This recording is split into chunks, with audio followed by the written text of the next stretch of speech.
Nestlé va former 300 000 jeunes en quête d'emploi en Afrique, un continent où le chômage élevé des jeunes pose de graves défis socio-économiques. Le groupe suisse veut créer plus de 3 000 offres de stage et d'apprentissage dans les pays africains d'ici fin 2018. Cette promesse a été faite à l'ouverture du forum organisé par Nestlé à Abidjan, en présence de l'ex-secrétaire général de l'ONU, le Ghanéen Kofi Annan, et du Premier ministre ivoirien Daniel Cablon-Duncan. Ces formations qualifiantes qui vont inclure des conseils relatifs à l'entretien d'embauche et la rédaction de CV vont être organisées sur des sites Nestlé, dans des salons pour l'emploi et dans des écoles et universités.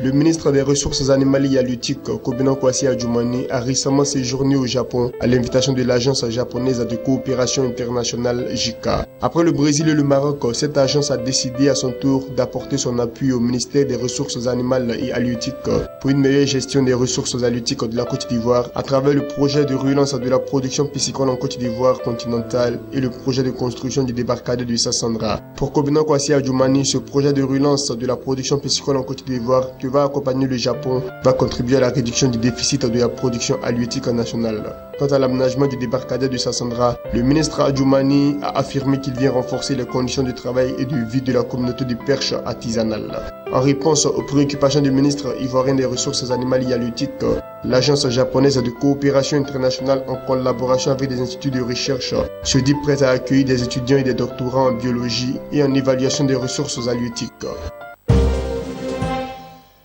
Le ministre de l'économie numérique et de la poste, Bruno Nabagné-Koné, se rendra à Niamey du 23 au 25 juin où il va participer à la première session ordinaire de la conférence ministérielle des postes des États d'Afrique de l'Ouest et à la réunion des ministres en charge des TIC de la communauté économique des États de l'Afrique de l'Ouest, CEDEAO. La conférence des postes des États de l'Afrique de l'Ouest a pour but d'harmoniser les points de vue des États membres et d'adapter les réglementations internationales à l'espace CEDEAO. De réfléchir également aux mesures à même de contribuer positivement au développement du secteur postal de notre sous-région.